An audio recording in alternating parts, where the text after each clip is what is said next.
ghosts will thrive.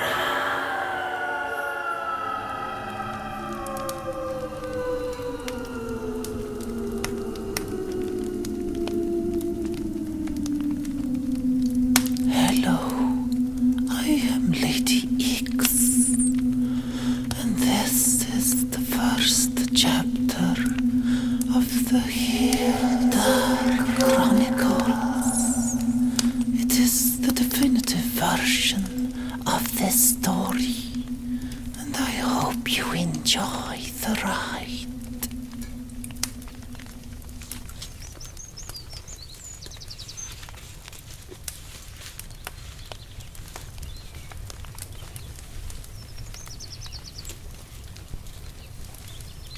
Kyōko lived in a small fishing village on the western side of Eso Island that would one day be known as Hokkaido, or more precisely, Ainu Mosir. The Ainu people called this coastal village Otarunai, the sandy beach. In the winter of 998, the Mante festival was already in full swing. Sito dumplings were busily being boiled. Willow branches had been shaved to make inao sticks, and prayers to the hearth goddess were regularly recited. Kyōko couldn't wait to be there, but she still wasn't ready, and wept as she finished the last stitches on her so-called tatters. She hoped she hadn't missed the main event, a ceremony that traditionally freed the spirit of a captive brown bear, the Ainu's almighty Kamui. For one last joyful evening, the villagers would sing and dance through the snowy streets, dress up as colourful gods and monsters, and the well-fed pet bear would hopefully bring back good luck to hunters and fishermen, and sanctify the harvests to come. As Kyoko shut the bamboo wicker door to her old Jise hut, she almost caught herself saying goodbye. She felt a cold jolt in her chest and shivered as if a ghost were slipping through her body. Was it just the cold? Or perhaps her Uchi, who had passed away a few weeks before. Her grandmother had been the only family member left, and she very well knew it made her vulnerable. At best, somebody might force her to become their wife. Another hairy brute could pinch the family foxtail millet fields, or even send her back to where she belonged, across the southern sea, in the ghastly lands of Sisamosir. And she wouldn't be able to do a thing about it. As if it wasn't hard enough to have lost the only person left in her small world who cared about her. Well, that isn't entirely true, she pondered.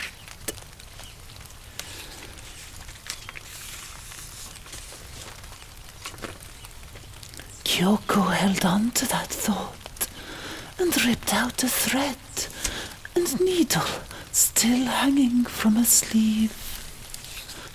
She had only just completed the last finishing touches on her dress and unwaveringly walked away, towing a small cart with a few belongings through the muddy slush. Otarunai was not a large town, but it was relatively far away from the farmer homes below the once lush green hills and quiet volcanoes. It was going to be a long and cold evening stroll on an icy, uneven mud track that was riddled with holes and fallen branches from recent storms. After hearing the mournful cry of several tundra swans in the misty marshes, who were surely being chased by the Kyuko, the howling wolf god, she saw a familiar cloud of fiery blue cicadas in the bamboo woods. She sadly recalled the chants of cruel children who would call her Wempe, Wempe, the evil girl.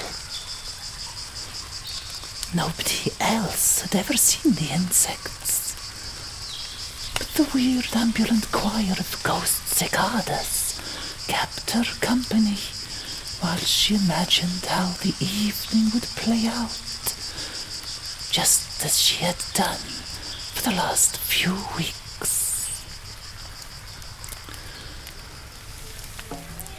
When Kyōko arrived with a mukuri instrument hidden beneath her odd yukata, a shoal of giggling girls she knew only too well hid their wide black smiles behind the finely designed sleeves of their elm bark atushi robes.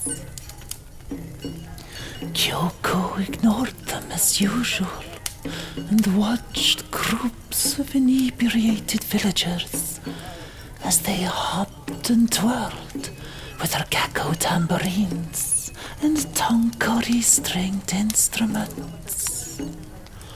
They swayed and skipped along as they sang to the Kamui gods and prayed for their benevolence and clemency. Kyoko's heart pounded louder than the percussions when she noticed a red-masked boy leading the procession.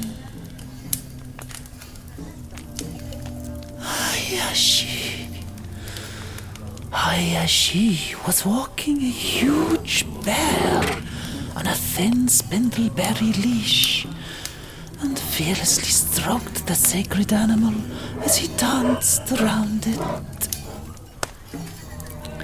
The domesticated bear was well fed and looked pretty harmless, though everyone knew, and especially Kyōko, that the gods could be very cruel. She was no stranger to how drunk bears could nastily snap as easily as the island could suddenly shudder.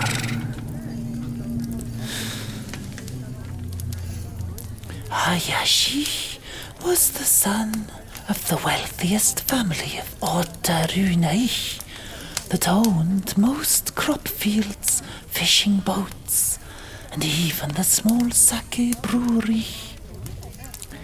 He wore the most fabulous atushi robe Kyuko had ever seen, and his ugly kenas unorpe mask was an intended reminder of how diametrically opposite his fine features were underneath. And few female onlookers had forgotten. As he walked by, Kyōko tried to smile to him as she plucked the string attached between her bamboo reed and her teeth. But Hayashi didn't even see her. Surely he must have been too busy leading the phantasmagorical parade to notice her. Or was he too drunk to distinguish her disappointed face, drowning into the waves of the sweaty admirers? Kyoko stuffed her childish instrument into an inside pocket of her colorful rainbow yukata. She also kept a pouch of naniwasu and sorku, just in case. The dress had taken her a year to make, with the help of her late grandmother, and the silk fabric was actually from Aunt Yuiko's old dress that desperately needed repairing. The holes and tears were cleverly covered with embroidery, and the final result was as impressive as the finest Tushi robes worn that very evening, although nobody would dare admit it. Wearing the dress felt strange. Yuiko had died when Kyoko was young, but not too young to forget Yuiko's voice when she would sing or tell Kyoko gritty stories about her island beyond the black sand and grey seas. The yukata and geta shoes were all Kyoko had to remember the poor woman by. And when Kyoko stroked the soft silk fabric, it all came back to her like a bolt of lightning. One stressful second, Kyoko was being attacked by that year's drunk pet bear. And one dreadful second later, Kyoko was nothing but a smelly lump of burning flesh, flickering like the ghostly cicadas. Why would the Kamui allow Yuiko to be struck by lightning in front of a child? Had the bear been purposely fed with ikema poison? Or wasn't the sake good enough for a chained-up god? The villagers had always treated Kyoko and Yuiko like outsiders, and it was heartbreaking to think that even the gods wanted to punish them for being different.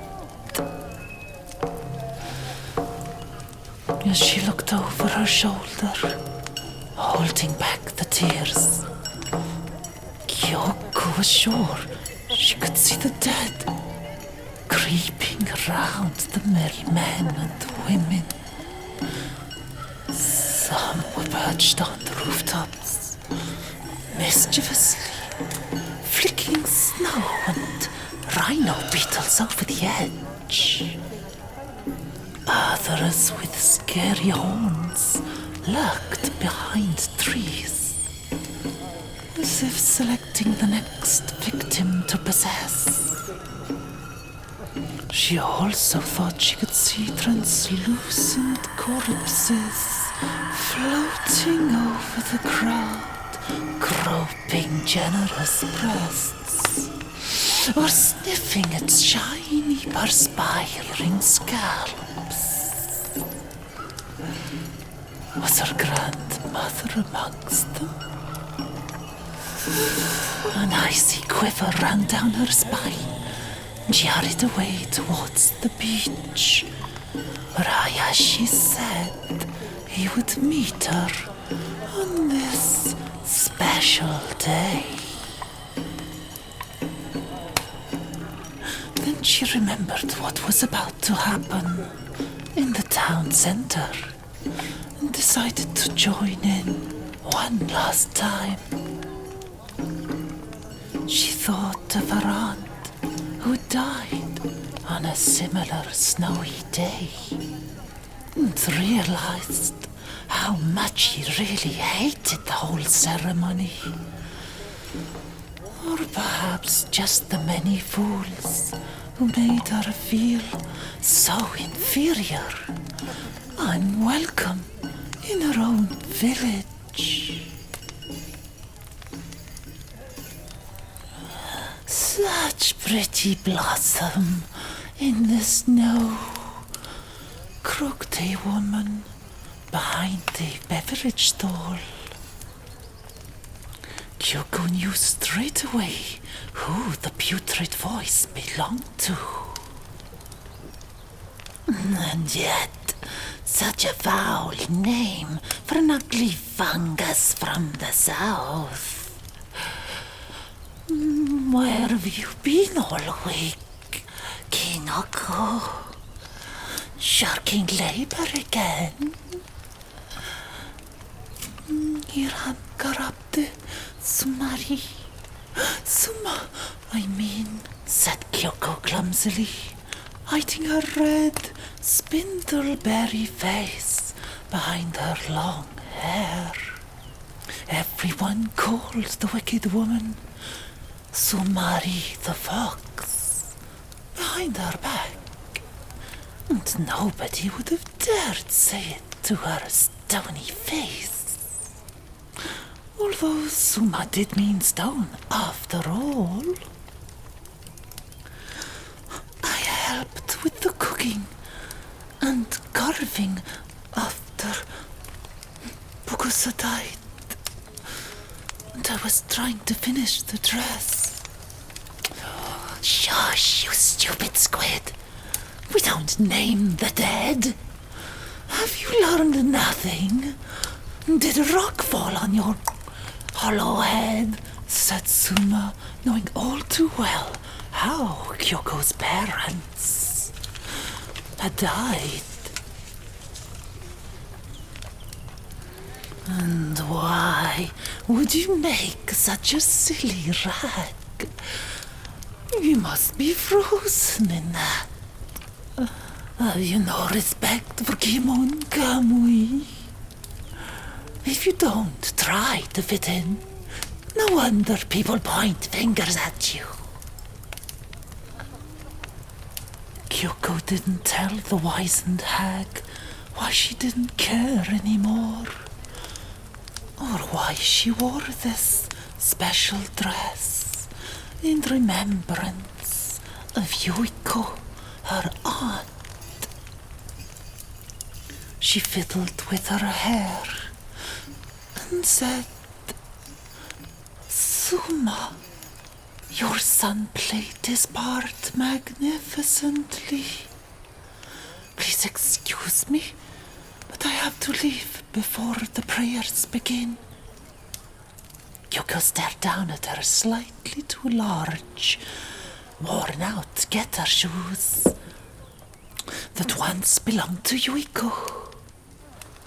When she flicked up her eyes to meet Suma's disgruntled stare, Kyōko saw a fat, hairy moth climbing over the woman's shoulder. It was the biggest moth she had ever seen. An Acherontia lachesis. The strange skull symbol on its thorax made her skin crawl. Suma seemed to notice what the girl was staring at, and casually knocked the black insect to the floor with the back of her hand. It emitted a faint shriek as she crushed it under a fishskin boot. and a thin worm of yellow fluid came coiling out of its abdomen. Why did the poor moth hatch so early? At least the old fat crow saw it too this time, thought Kyōko. Hayashi did what is expected of him, and we expect only the best for Hayashi, don't we? Said Suma, giving her cockroach of a husband a tap on the head. He stroked his shamefully sparse beard and grumbled something inaudible while he continued to warm his hands over a stove.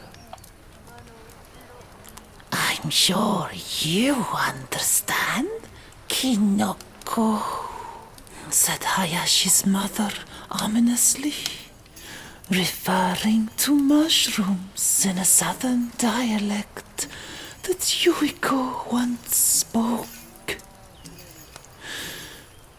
She served Kyōko a cup of overflowing warm sake that the young woman politely rejected with a praying gesture.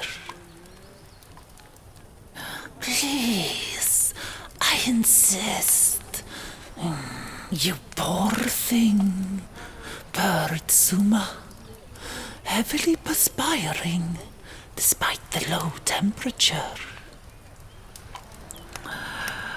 It's going to be another deadly cold night, and the route home to your little hut is long, isn't it?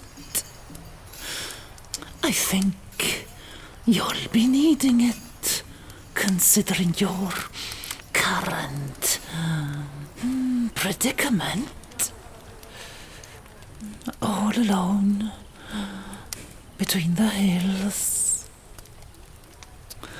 The route ahead is indeed a long, bleak one, is it not?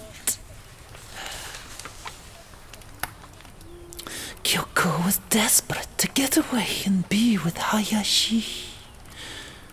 She tried to show no offense and gave a respectful nod, accepting the drink. She took a little sip, forcing her facial muscles to avoid showing how unpleasant the family brew really was. But Suma gave her a sour look that Kyoko understood as drink up. When Suma's wrinkled expression softened to a thin-lipped smirk behind a huge black smile that was tattooed around her mouth, Kyoko left the self-entitled woman behind to bicker with her husband groveling behind the stall.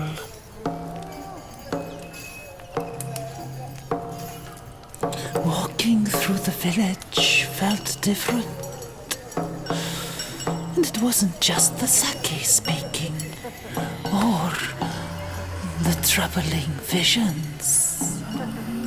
This place wasn't home anymore. The dress was a mistake. She didn't feel special at all. Thanks to Suma, the evening chill cut deeper into Kyoko's skin, and every bearded face she met had a globulous expression of contempt that seemed to be screaming, "Go away, dig a hole, and die there!" For once, Kyoko wanted to give them satisfaction. She wasn't really here for the festival. She was here for Hayashi. The yukata would have to be bittersweet revenge. A brave goodbye and good riddance from her and Kyuko. A roar from the colourful crowd ahead was followed by another loud eruption, and Kyoko knew what must have happened. It was cruel and pointless.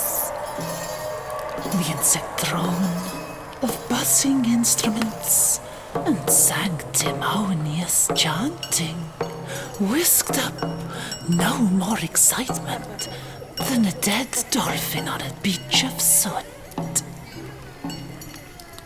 The oak and black lanterns along the path bulged like fugu fish and trembled like Kyoko's hands. Neither would keep still. Bare trees of ink stretched their liquid branches, guiding Kyoko onwards to the village centre, where the crowd was gathered in prayer. She pushed through the long beards and fragrant costumes and got squashed between the moving mountains of sweat and flesh. She was trapped. Kyoko remembered how Hayashi had bragged about hunting the mother of this year's sacred bear, and pictured the painful scene quite vividly of how the bear must have been stolen away while the poisoned mother gave up the ghost. All of a sudden, she couldn't breathe. Someone pinched her waist, and someone else growled at her. Another villager shoved her out of the way. Then a heavy elm bark boot kicked her in the ribs, and Kyoko popped out of the spider sack and stumbled onto the wooden altar where Hayashi was standing. Everyone stared at her with abhorrence. The bear was tied to a wooden post behind Hayashi. And Kyoko tasted a rise of bile in her throat. She looked up at the watchful sky and was ready for a sword of light to cut her down. A glint of light from the knife that Hayashi was holding pricked her eye instead. The bear whimpered and tugged at its chain. A couple of arrows were stuck in its neck and moist flank, and the violent agitation and whining would not subdue the pain. Kyoko immediately forgot about the sacrificial bear when she saw something out of the corner of her eye. A slimy lump of smouldering meat. It slid around her as if it were alive, hissing as a fire does when fueled with wet grass. The blob dragged an acrid smell of burnt hair and rotten entrails that overcame the stench of bear scat and stinking onlookers. doused in alcohol.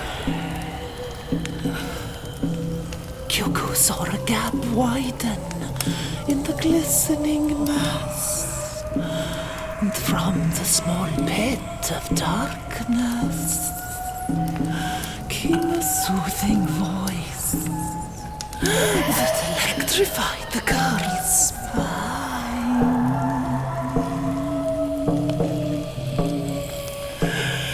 Be brave, Suma, my sweet daughter.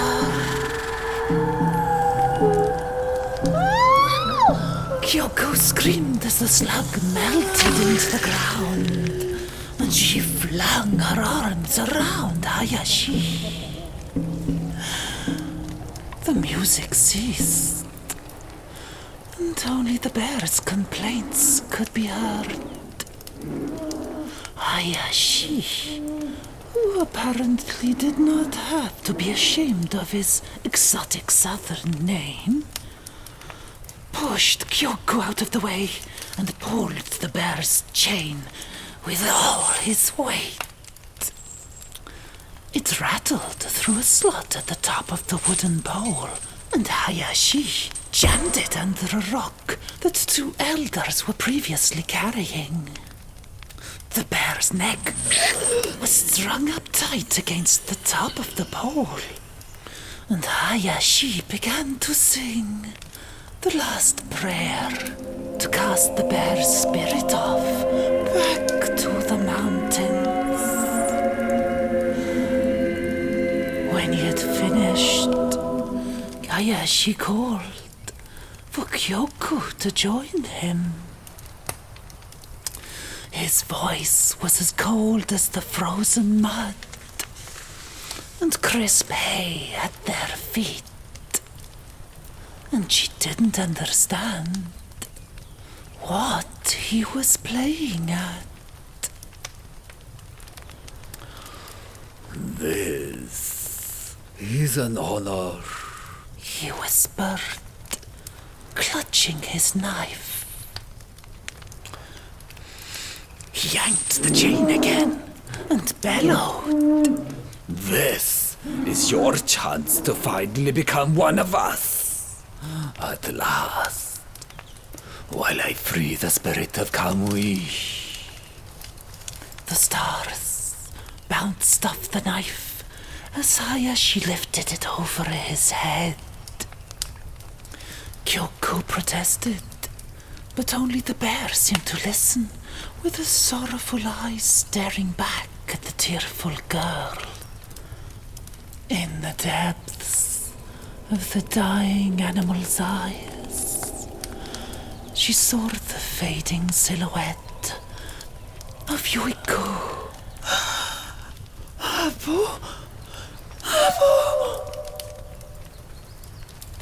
Kyōko knew she had been adopted, although it had never been clear to her why Kyuko had always called herself her aunt.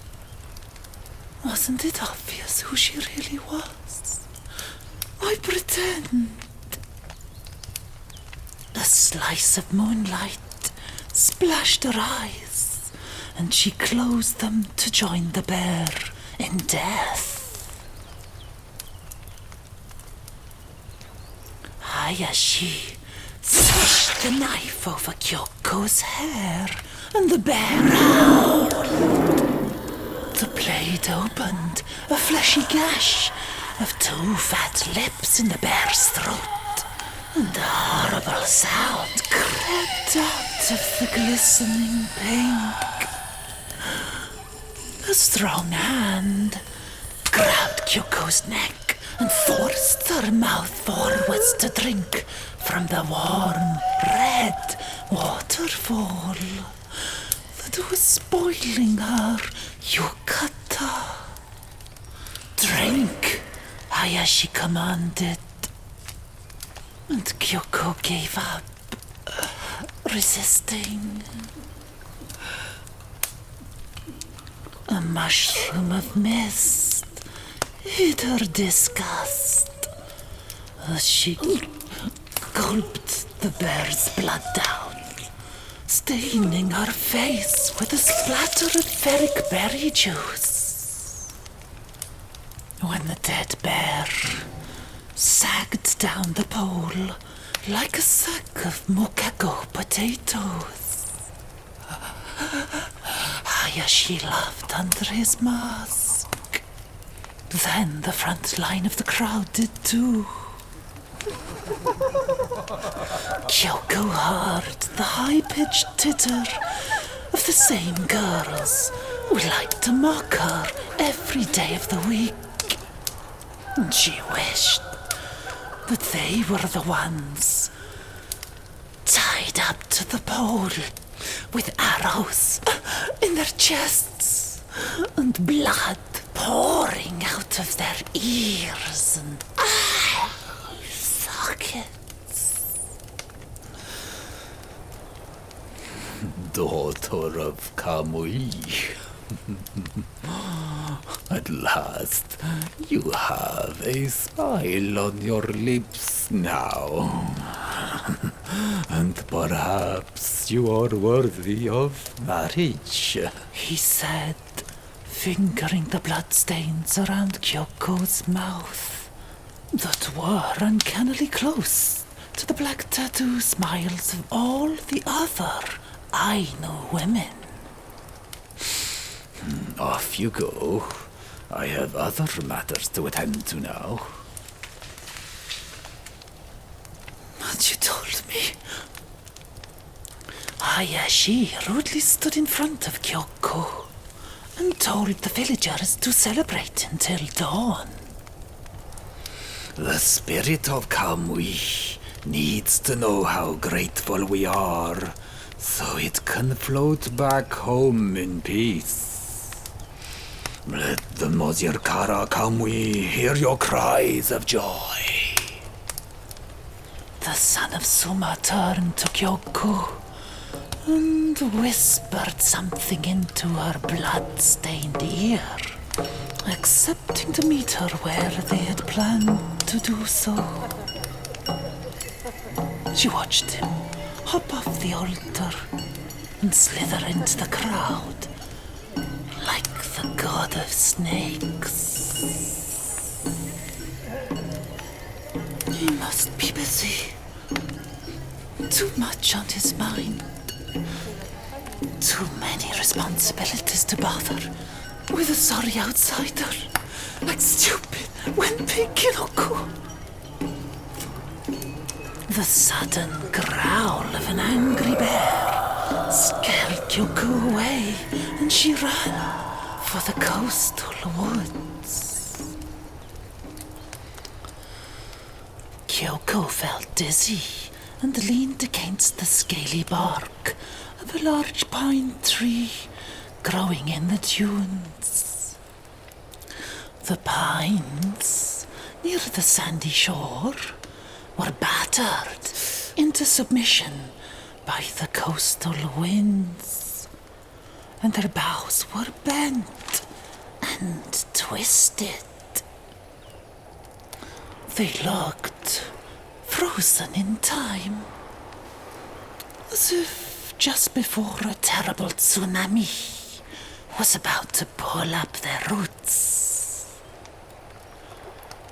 The more she observed the cowering trees, the more she remembered the slaughtered bear.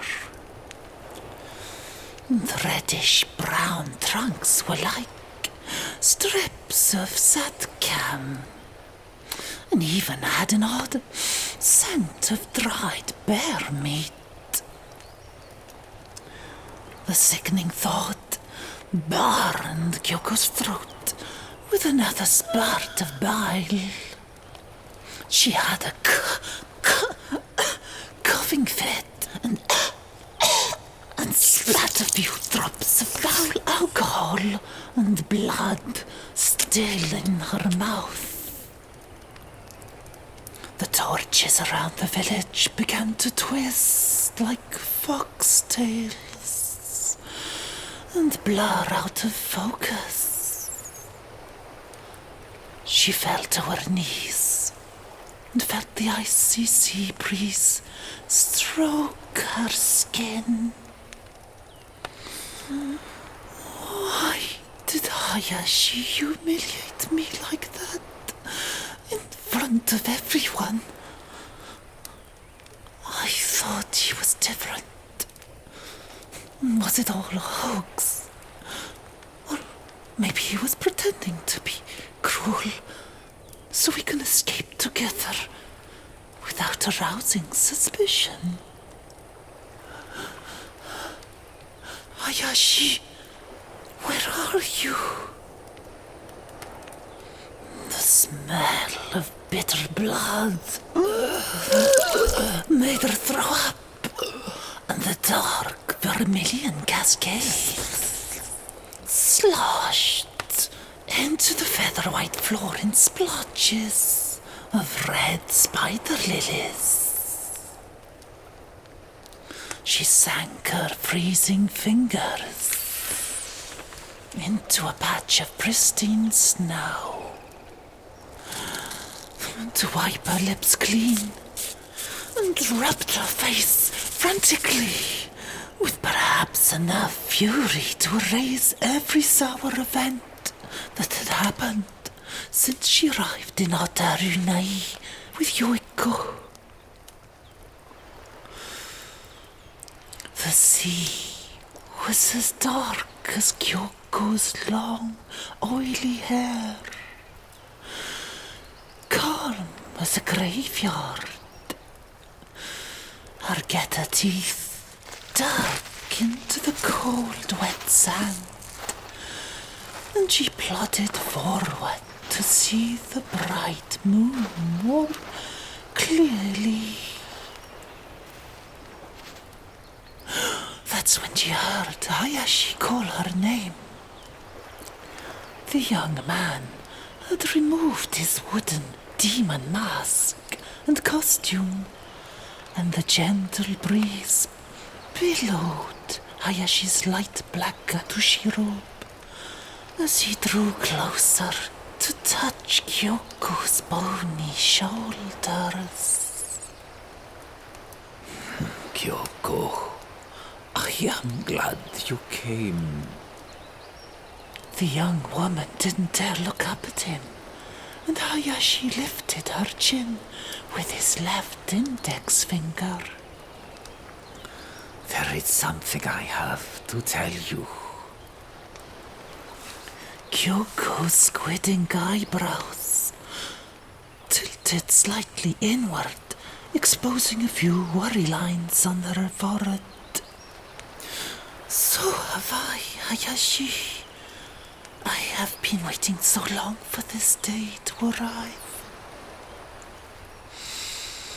Look, we had a special moment after your Huchi's funeral. I have to admit, there was even a time when I let my guard down and believed we could be together. An uncanny hissing breeze played with a lock of Kyōko's hair. Then a pale woman with fox features whispered something into her ear. We will claim your milk and body bewitched him. Kyōko's blood froze. Hayashi's angelic face crumpled up when a smell of vomit reached his nostrils. I think you know what you were doing. Imposing your soft skin on such an innocent boy, implied Hayashi. You thought you could trap me into marriage? How could I present a tainted woman to my parents. An orphan from the south, who doesn't even have blackened lips. You see? Here's the kitsune. Before vanishing.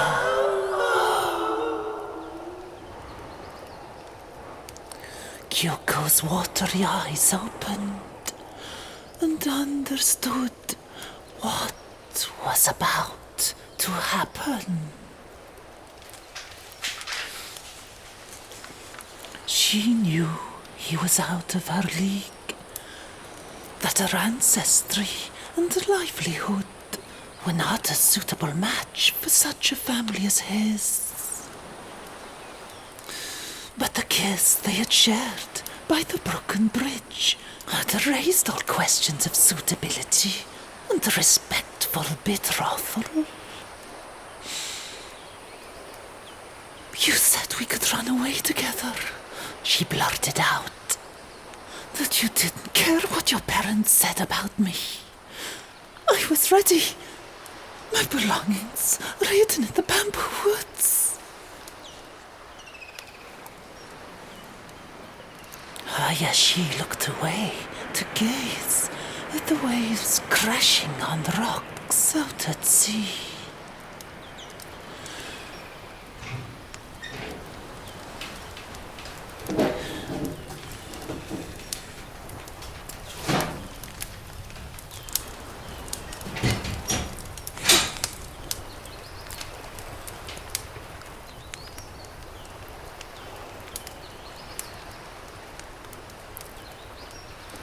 The wind was building up, and a sudden chill made him step backwards, letting go of Kyōko.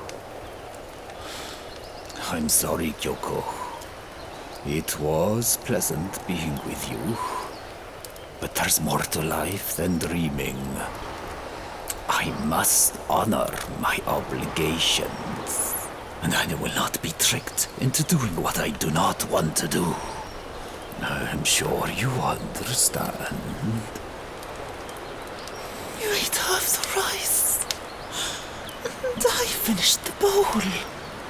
Kyōko whimpered, grabbing an arm.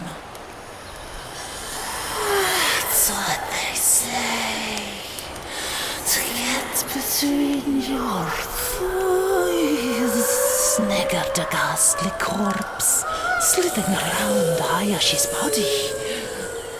Kyōko shrieked, and lightning struck out at sea.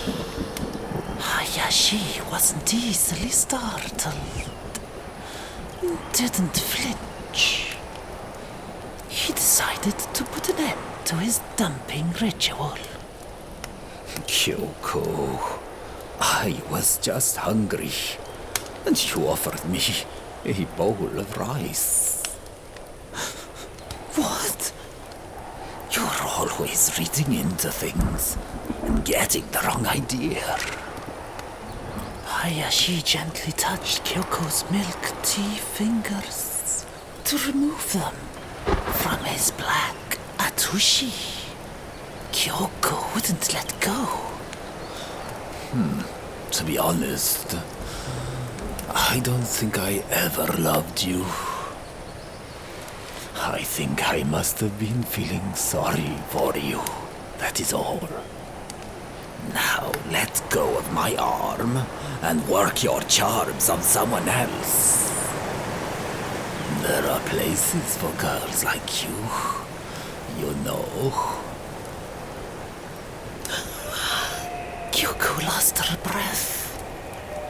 Hayashi's last words were muffled by the sibilant gusts of wind lashing their bodies. Screams trumpeted out from the village beyond the woodland dunes. 1,000 leaves swarmed the skies. Wild flames uncoiled from demolished houses and snapped at the stars. as she saw her Hayashi being skinned alive by razor-sharp winds, tearing rocks and trees from the ground, hurling holes into the distance.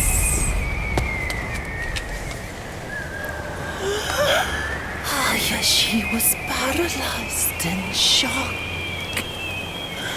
His lidless eyes watched Kyōko fade into the cutting whirlwinds of sand, mincing his flesh and splintering his bones. The village was ripped apart. Fishing boats smashed into fox shrines. Wooden planks, bricks, and shiny tiles beheaded the villagers and shot their legs off and smelled their livestock. The whole rumpus generated much excitement amongst the aroused, ghastly bystanders, ripping their own heads off and howling to the red moon. Hayashi's blood sprayed like shattered rubies into the waves of ice, and the humongous tornado smacked the sand with enough violence that it sounded like a volcano erupting.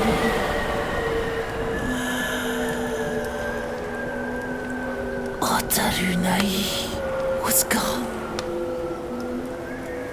Suma and her foul family were no more. Everyone Kyoko once knew had been silenced.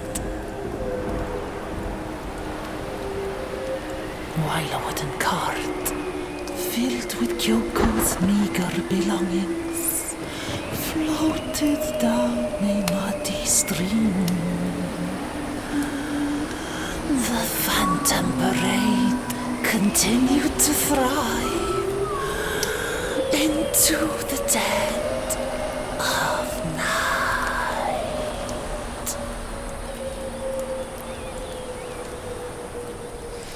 Arigatou gozaimashita. Thank you for your support. And see you soon for another chapter of the